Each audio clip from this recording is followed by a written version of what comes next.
Hey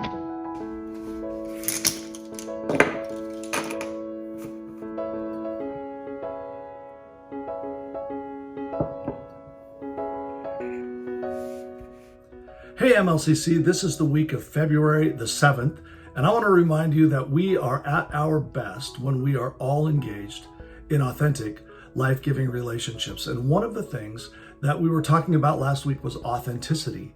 And authenticity is really challenged by shame.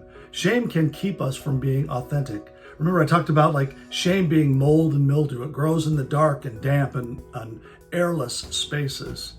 And authenticity and welcome are the light and the air that can push shame out.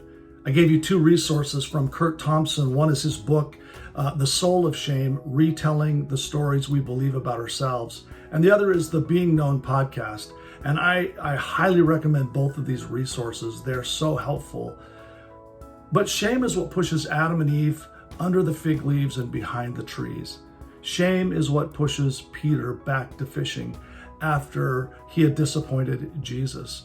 But God doesn't call us to live in shame. He calls us to live in the freedom of authenticity. And that means coming into community as we are, bringing who we are.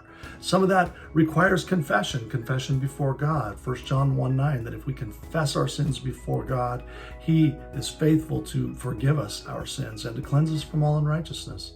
James tells us to confess our sins one to another so that we can be healed. Confession is letting light in and it's letting air in, and that pushes shame out. Christ calls us to come as we are, bringing who we are. And then we're called to be a people of welcome and authentic relationship.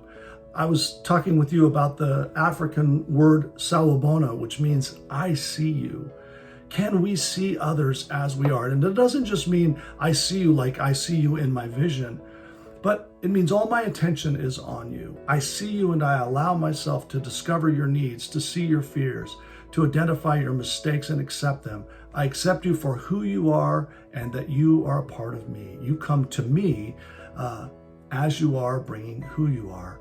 And healing, remember, happens in the presence of non-freaked out, attentive others. And so we come to each other to be in relationship. So I want to just ask you to think about whether or not you're currently in an authentic life-giving community. Are you in a small group where you're sharing life with others? Maybe you'd like to lead a small group. We have a training coming up this Sunday at 11 a.m. during our second service. And if you would like to lead a life group, or you think you might even want to possibly lead a life group, we'd love for you to sign up for that, and you can contact the office to do that. And then, are there those in your life who need to be welcomed? And can you be a person of welcome? And we, by welcoming others in, expand the joy of the kingdom. And so I hope that that's been helpful, and that you, as you go into this week, are able to live in authentic relationship with others. And we'll see you next week.